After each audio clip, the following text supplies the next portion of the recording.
and welcome back to the right hand. It's Reuben Allen's podcast. It's the go-to place for small law firms who want to grow and want to grow on purpose and not by accident.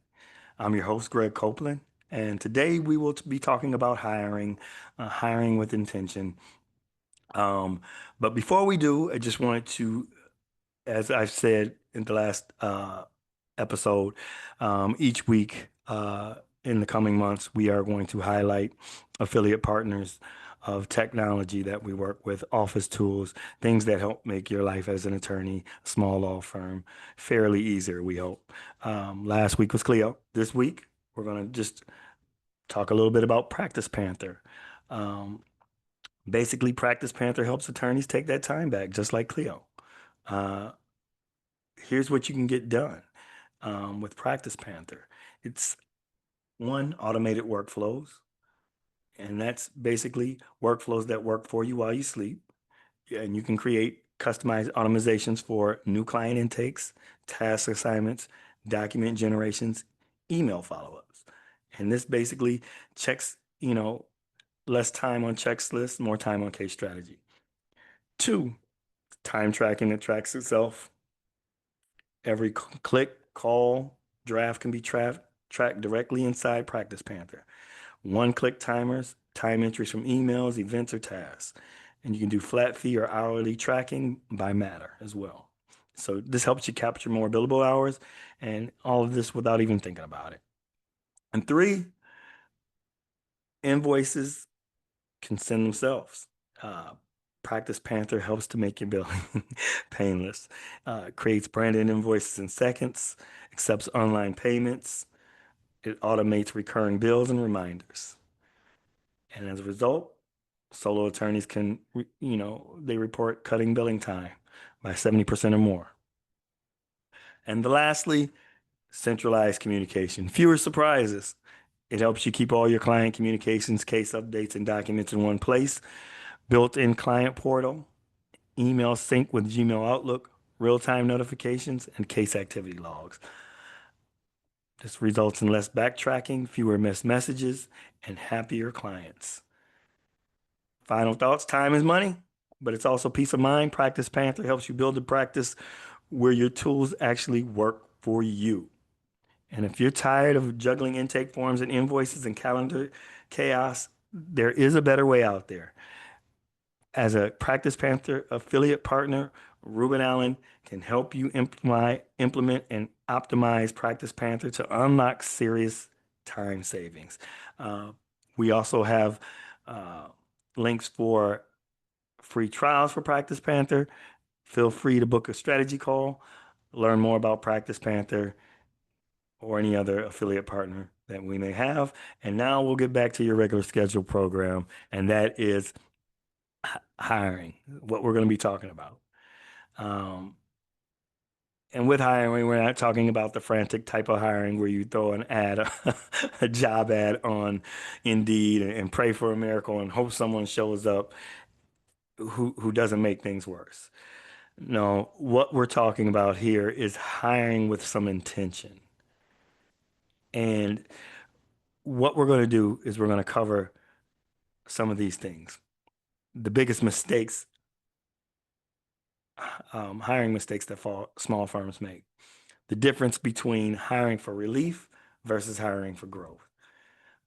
How to plan your next role strategically and how to find, onboard, and keep the right people. And so we're going to get into this. And if you've ever said to yourself, I just need someone, anyone, anybody right now, this episode's for you. So why do small firms hire too late and, in my opinion, too fast? So let's start with a pattern that I see over and over again in small firms. You wait until you're drowning before you hire. Then you rush the process and you end up with the wrong fit. And then long before you know it, you're either micromanaging or you're rehiring again because that person wasn't a fit. And this happens because you're taught to think of hiring as an expense and not a growth investment. The reality of this is that a great admin buys you hours of weeks of time of relief. A junior associate increases your billables. A client coordinator boosts your conversions and referrals. So the right hires will pay for themselves. They should pay for themselves, and then some above that. The ROI should be great with hires.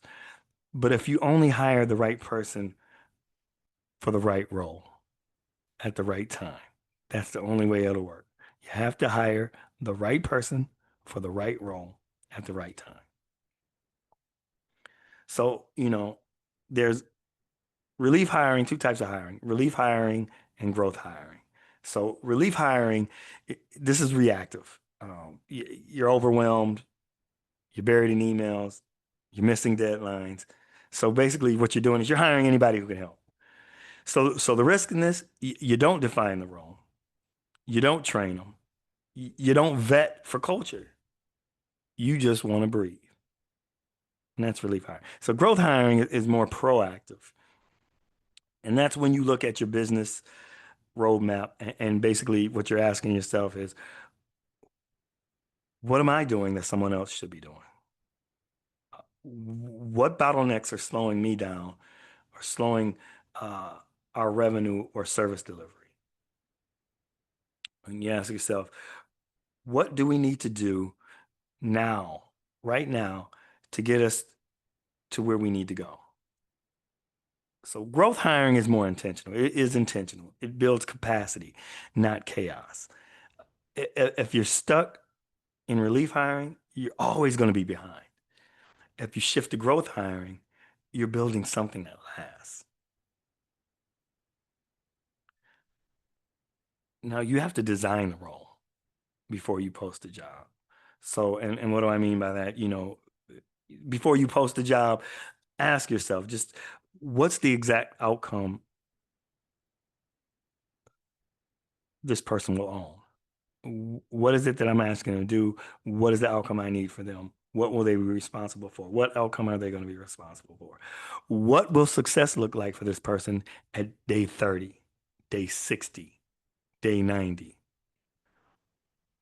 Um, what skills and traits actually matter for this role? Too many firms hire looking at resumes. Oh, it's a great resume. It looks like it fits.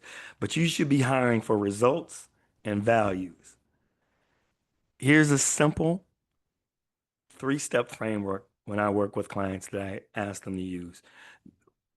The first step in that is outcome. What business results do you want them to drive? For example, is it faster client onboarding for an onboarding coordinator? Is it more build hours for that associate? Is it less time on emails, admin assistant? Less time on emails for you, the admin assistant. Second thing you want to look at is responsibilities. What daily and weekly tasks support that outcome? What do they need to do to gain that faster client onboarding, to gain those more bill hours, to help you spend to help you spend less time on emails?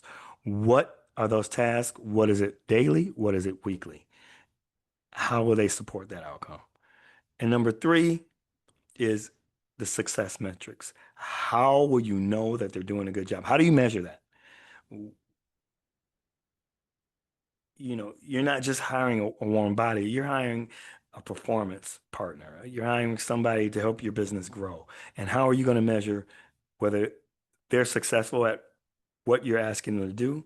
How are they going to know whether they're successful at what you're asking them to do? How are they going to know if they're on the right path towards success?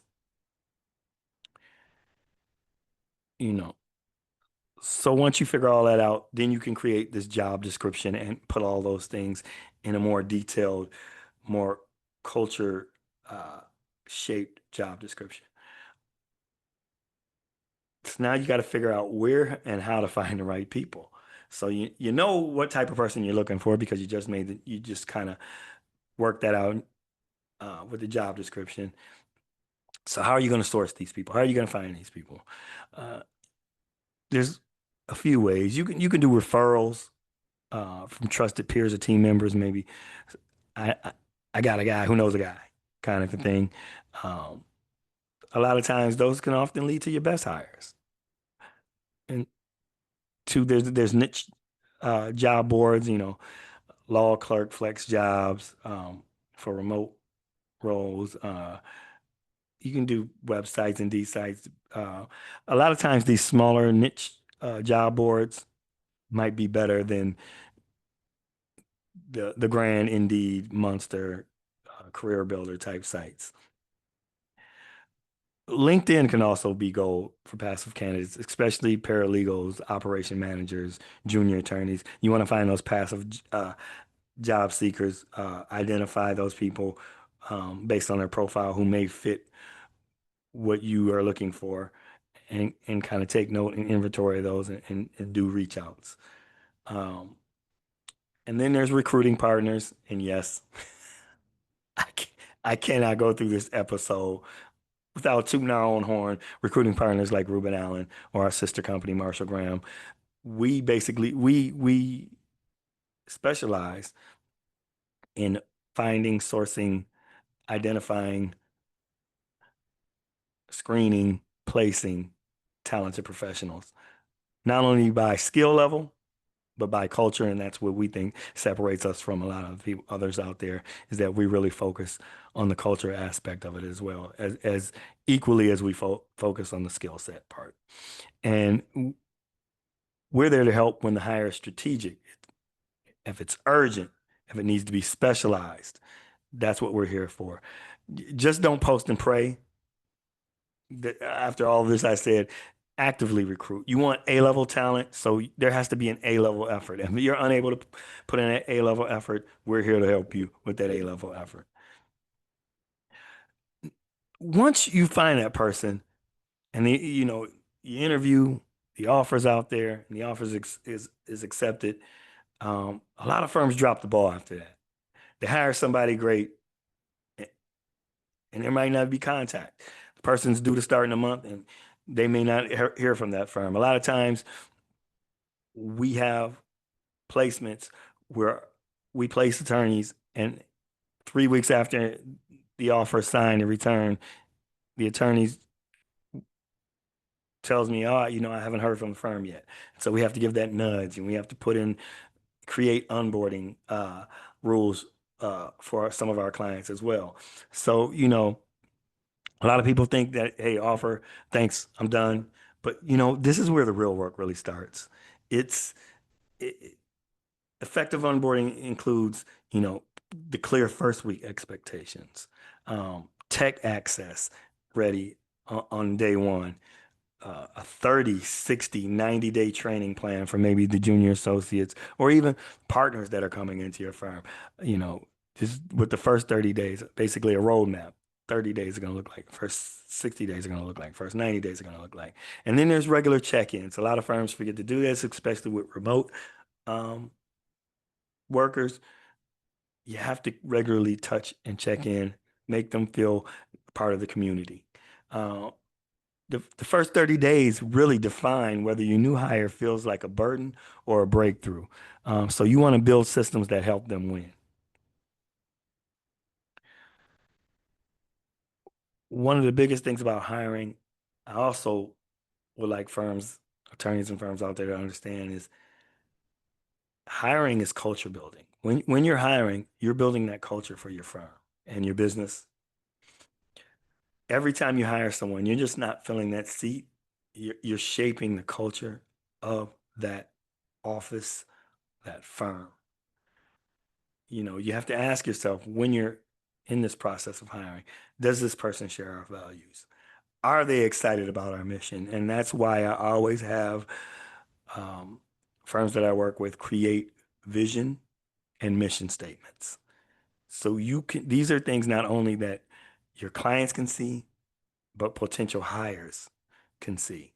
You want them to know, this is what we stand for. This is who we are. And you want to make sure that they fit into those values in that mission statement. And will this person elevate the energy of our team? Um, are they good for team morale?